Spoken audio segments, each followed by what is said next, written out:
Hello दोस्तों, कैसे आप सभी लोग। दोस्तों, क्या आपका भी एग्जाम सेंटर हुआ है? बापू परीक्षा परिषद जोन 2, गेट नंबर कोई भी हो सकता है, block C, Maurya Vihar colony, Kumhrar, Patna Bihar, India 800026। क्या आपका भी यहाँ पे एग्जाम सेंटर हुआ है? बापू परीक्षा परिषद जोन 2। तो दोस्तों, कैसे जाना है इस एग्जाम सेंटर पे, कैसे पहुंचना है, कहाँ पे स्टे करना है, तो कहाँ पे स्टे करना है, नियरेस्ट स्टेशन कौन सा होगा, और हमारा एग्जाम सेंटर में किस तरह का मतलब अरेंजमेंट है, वो सब चीजें इस वीडियो में देखने को मिलेगी। पहले आप मैप समझो। दोस्तों, तो आप लोग एक बार ये मैप समझिए, मैप समझने की कोशिश कीजिए कि किस तरह से हमारा एग्जाम सेंटर है। जो ये डबल स्टार है, ये हमारा एग्जाम सेंटर है और ये गंगा रिवर है। और अगर हम मुजफ्फरपुर या फिर हाजीपुर साइड से आते हैं, दरभंगा की साइड से, तो इसी सेतु को क्रॉस करके हम आते हैं, अगर बस के थ्रू आते हैं तो। अदरवाइज अगर हम रेलवे स्टेशन से आते हैं तो ये जो रोड है, ये जो जा रही है कंकरबाग मेन रोड, इसी रोड पर या तो हम राजेंद्र नगर उतरते हैं या फिर पटना जंक्शन उतरते हैं। तो दोनों में से अगर कहीं पे उतरते हैं तो सबसे नियरेस्ट एग्जामिनेशन सेंटर से नियरेस्ट जो है वो राजेंद्र नगर टर्मिनल है। अगर आप यहाँ पे उतरते हैं तो ये रोड सीधे आपको एग्जामिनेशन सेंटर पे ले आता है। तो यहाँ से आने में आपको मुश्किल से 10 मिनट का टाइम लगता है। ज़्यादा डिस्टेंस भी नहीं है, मुश्किल से 3 किलोमीटर होगा। 10 रुपये से 15 रुपये किराया यहाँ से लिया जाता है। मैं भी आया था तो यहीं पे रुका कुछ देर और फिर यहाँ से मैं एग्जामिनेशन सेंटर आ गया। ठीक है, क्योंकि मैं जो जा रहा था वो बस से जा रहा था, जो कि गांधी मैदान को जाती है बस। तो ये गांधी मैदान को बस जो जाती है ना, वो यहाँ से आई थी और उसके बाद ये कंकर बाग मेन रोड वाली ये रोड जो है ना, ये पकड़ के निकल जाती है, बस आगे होके जाती है और घूम के गांधी मैदान जाती है। तो ये जो रोड है ना, ये मुझे पहले एग्जाम सेंटर के पास ही ले गई थी, उसके बाद आगे जा रहा था मैं। बाकी मुझे एग्जामिनेशन सेंटर पर रुकने के लिए ज़्यादा कुछ है नहीं, वहाँ पे रुक नहीं सकते थे। तो मैं चला गया राजेंद्र नगर टर्मिनल। वहाँ पे स्टे करने के लिए कई सारे होटल लॉज वगैरह हैं, तो आप वहाँ जाके स्टे कर सकते हो। और फिर जब आपका एग्जामिनेशन का टाइम हो, उससे आप आधे घंटे 1 घंटे पहले या फिर जब आपको मूव करना है वहाँ से आप आ सकते हो। इन दोनों के बीच की डिस्टेंस है 3 किलोमीटर अराउंड। तो आने में भी मुश्किल से 10 से 12 मिनट 15 मिनट लगते हैं। और अगर आप बस स्टैंड जाते हो, बेड़िया बस स्टैंड पटना की, तो ये जो रोड है ना, ये आपको क्रॉस करके जानी होती है आगे। और इस रोड पे आने के बाद यहाँ पे है बेड़िया बस स्टैंड। तो या तो आप बेड़िया बस स्टैंड आओगे तो इस साइड आनी पड़ जाएगी, ये फतुहा रोड से होते हुए यहीं पे कॉर्नर पे बेड़िया बस स्टैंड बना है। और अगर आप यहाँ से जाओगे एग्जामिनेशन सेंटर, तो आपको ऑटो वगैरह बुक करके जानी पड़ेगी, या फिर डेली का तो मुझे पता नहीं कि ऑटो चलते हैं नहीं चलते, चलते होंगे एक्चुअली। अदरवाइज आपको ऐसे मूव करके जानी पड़ेगी। और अगर आप इस डायरेक्शन से आते हो तो मेरा तो कहना यही है कि आप यहीं पे उतर जाओ और नीचे की ओर जो भी ऑटो वगैरह जाती है, आप इसे पकड़ के आप आ जाओ यहाँ पे। तो ये आपके लिए सबसे बेनिफिशियल होगा। अगर आप राजेंद्र नगर साइड से आते हो तो आपको ये कंकरबाग मेन रोड वाली जो रोड आ रही है, जो आपको गांधी ये एक्सप्रेस हाईवे को जो टच करती है, गांधी सेतु वाली हाईवे को जो टच करती है, इसी रोड को पकड़ के आना है। राजेंद्र नगर टर्मिनल से आते हैं तो कुमरार का एक ओवर ब्रिज है, उसके ऊपर नहीं चढ़ना है हमें। अदरवाइज वो कुमरार का ओवर ब्रिज ऐसे आकर के मूव कर जाती है। हमें नीचे नीचे आना है और हमारा एग्जामिनेशन सेंटर यहीं पे पड़ता है। यहाँ पे हमें उतरना है और रोड क्रॉस करके अपने एग्जामिनेशन सेंटर आनी है। आई होप दोस्तों आपको मैप समझ में आया होगा। अदरवाइज अगर आप पटना जंक्शन उतरते हैं तो पटना जंक्शन भी इससे थोड़ा पीछे है, वहाँ से डिस्टेंस तकरीबन 6 से 7 किलोमीटर का हो जाता है। और आप पटना जंक्शन से भी आओगे तो आपको और हाँ, पटना जंक्शन में ये है कि अगर आप महावीर मंदिर की साइड उतरते हो तो आगे से आपको ये चेंज कर डायरेक्शन चेंज करके जो ऑटो वगैरह आते हैं वहाँ से भी मिल जाती है ऑटो। आप वहाँ से डायरेक्ट गाय घाट वाली जो ऑटो आती है उसमें बैठ जाओ, कहीं पर भी बैठ जाओ, मतलब मुश्किल से 20 रुपये का किराया है, वहाँ से आपको ये यहाँ तक छोड़ देंगे, कोई भी ऑटो वाले छोड़ देते हैं। तो यहाँ पे आने जाने में कोई प्रॉब्लम नहीं है। तो मैं तो प्रेफर करूँगा कि अगर आप जो गांधी मैदान की बस जाती है, या तो ये आप पकड़ के आ जाओ डायरेक्ट एग्जामिनेशन सेंटर पे। अदरवाइज आप एग्जामिनेशन सेंटर पे आ रहे हो तो आप राजेंद्र नगर टर्मिनल पे आके स्टे कर सकते हो, अगर आपको थोड़ा वेट करना है या एग्जामिनेशन सेंटर नज़दीक में जाने में थोड़ा आसान रहता है, तो यहाँ पे आप स्टे कर सकते हो। बाकी की वीडियो जो है वो आप डिटेल में देखो, आपके सारे क्वेश्चंस के डॉट जो है वो सोल्व कर दिए जाएंगे। और भी कोई क्वेरी बचती है तो आप हेलो नीचे कमेंट दोस्तों, में तो अब लिख मैं बात करता हूँ कि हमें कहाँ पे रुकना है, कैसे क्या करना है।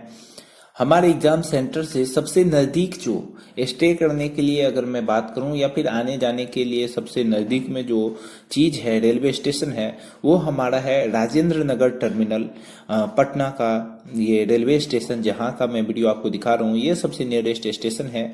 तो आप यहाँ पे बाहर जो लॉज हैं या फिर जो भी होटल हैं, बेड मिलते हैं, वहाँ पे आप स्टे कर सकते हैं, क्योंकि यहाँ से जाने में बिल्कुल नज़दीक होगा आपको। यहाँ से मैं चल करके दिखा देता हूँ, ये रहा राजेंद्र नगर टर्मिनल। और यहाँ से जस्ट बाहर आते ही आपको ऑटो मिल जाएगी, ऑटो में बैठ के आप निकल सकते हैं। यहाँ से अगर डिस्टेंस की बात करूँ तो 3 किलोमीटर का डिस्टेंस है, 10 से 15 रुपए किराया लेगा और 10 से 15 मिनट के टाइम में हम अपने एग्जाम सेंटर पे पहुंच जाते हैं। और अगर पटना जंक्शन की बात करें तो पटना जंक्शन से ये डिस्टेंस 6 किलोमीटर का है, किराया तकरीबन 25 से 30 रुपए हो जाएगा। और आपको टाइमिंग की बात करें तो 25 से 30 मिनट का टाइमिंग भी लगेगी। यहाँ पे मैं अपने सेंटर पे पहुंच चुका हूँ राजेंद्र नगर टर्मिनल से, और अब रोड को क्रॉस करते हुए हम सीधे अपने एग्जाम सेंटर पे पहुंच जाते हैं।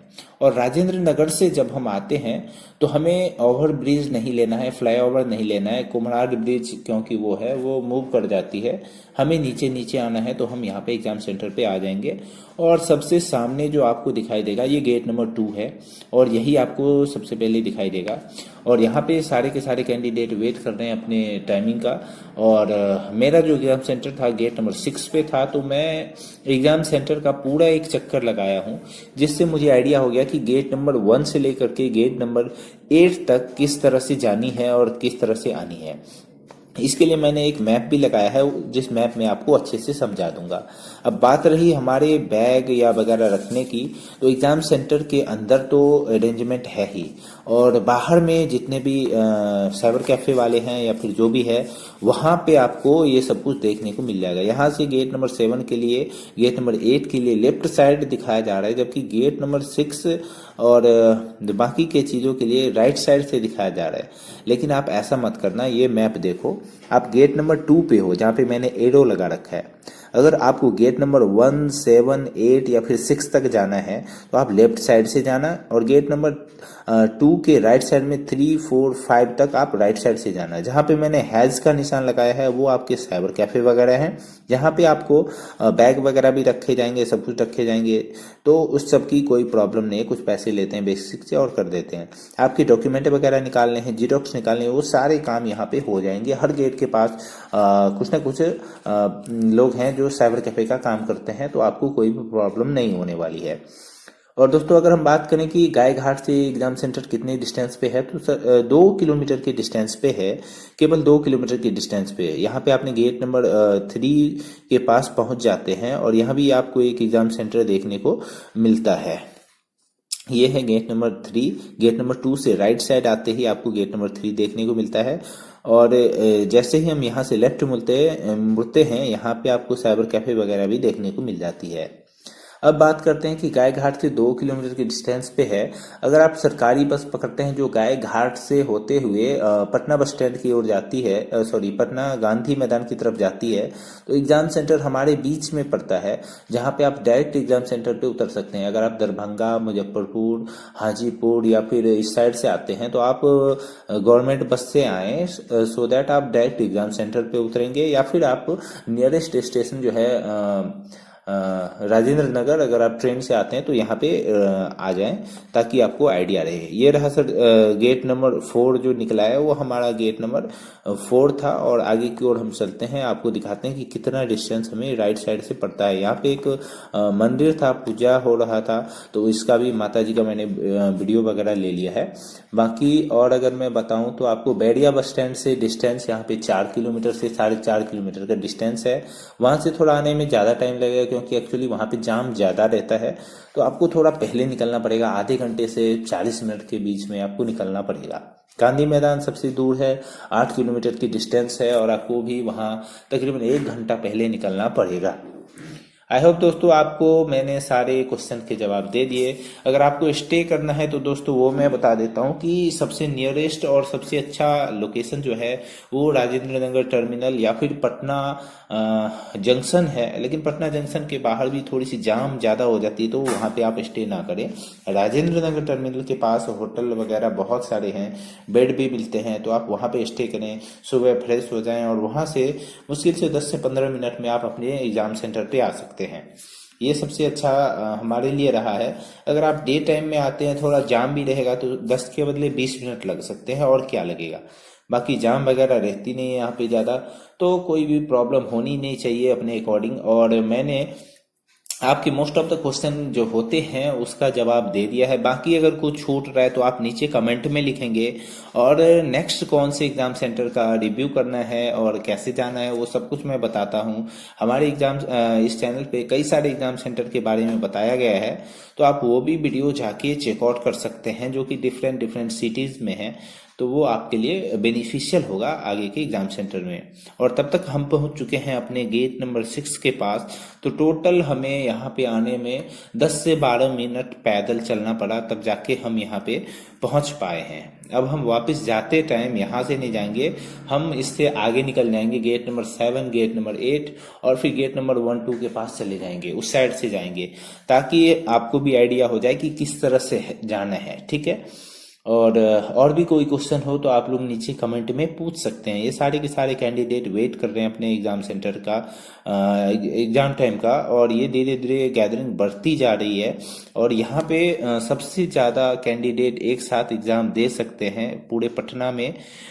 सबसे ज़्यादा सबसे बड़ा ये एग्जाम सेंटर है, और यहाँ पे काफ़ी सारे कैंडिडेट एक साथ एग्जाम देते हैं। तो कभी कभी किसी न किसी लैब में, मतलब एग्जाम सेंटर में लैब रहते हैं, तो उस रूम में कभी न कभी कुछ ना कुछ इशू आते रहते हैं। तो उसको लेकर के आप थोड़ा सा परेशान ना हो, अंदर में शांति बना के रखें, और जो स्टाफ हैं उनकी हेल्प करें, उनसे हेल्प मांगें, और वो काफ़ी आसानी से आपकी हेल्प करेंगे। एक्चुअली मेरे भी एग्जाम सेंटर में ऐसा हो रखा था, लेकिन हमारा 2-3 मिनट का टाइम खराब हो गया था एक्चुअली, बाकी कोई भी दिक्कत नहीं हुई थी एग्जाम में। और अब हम वापस चलते हैं तो राइट साइड में आते हुए हमें गेट नंबर 8 दिखाई देता है। गेट नंबर 7 का मैंने एक्चुअली वीडियो लेना शायद भूल गया, तो गेट नंबर 8 है, और इसी साइड से हम जाते हैं। तो थोड़े ही आगे बढ़ते हुए हमें गेट नंबर 1 और फिर हम मेन रोड पे गेट नंबर 2 पे पहुंच जाएंगे। आई होप दोस्तों आपको समझ में आ रही होगी वीडियो। और भी अगर कुछ बताना है, और हाँ, अंदर की बात करें तो अंदर आप बैग वगैरह रख सकते हैं, और बाहर जहाँ पे गेट है वहाँ पे भी आपका साइबर कैफे वाले होते हैं, या फिर यहाँ पे जो लोग रहते हैं वो भी बैग वगैरह रखते हैं, कुछ पैसे लेते हैं, और वहाँ से आप कर सकते हैं। डॉक्यूमेंट वगैरह निकलवाने हैं, आधार कार्ड वगैरह, तो वो आपको गेट पे साइबर कैफे वगैरह होते हैं, वो सब निकाल देते हैं। रही बात खाने पीने की चीज़ें, तो यहाँ पे गेट नंबर 6 पे तो ज़्यादा कुछ मिल नहीं रहा था। टेम्पररी चीज़ जो ठेले पे मिलती है वही मिल रही थी। तो आप गेट नंबर 2 के पास जो मेन रोड पे है वहाँ पे कोई अच्छा सा होटल देख करके खाना खा लें, उसके बाद आप एग्जाम देने जाएं। अदरवाइज जहाँ पे आप स्टे किए हैं वहां से आप खाना खा करके आए तो सबसे बेटर होगा। अभी हम वापस चलते चलते गेट नंबर 2 पे आ गए, और यही है मेन रोड के साइड में, जो कि हमें सीधे गाय घाट पे ये रोड लेकर के जाती है। ये रहा गेट नंबर 2। एग्जाम हो चुके हैं खत्म, और वापस मैं जा रहा हूँ बस से। तो ये रहा अपना हाईवे जहाँ से हम आए हुए थे, और यहीं से गाय घाट का ये हाईवे है, यहीं से आपको बस जो है वो नीचे की ओर ले जाती है। आई होप दोस्तों वीडियो आपको अच्छे से समझ में आई होगी। अगर और भी कुछ क्वेरी है तो नीचे कमेंट करें। Thank you.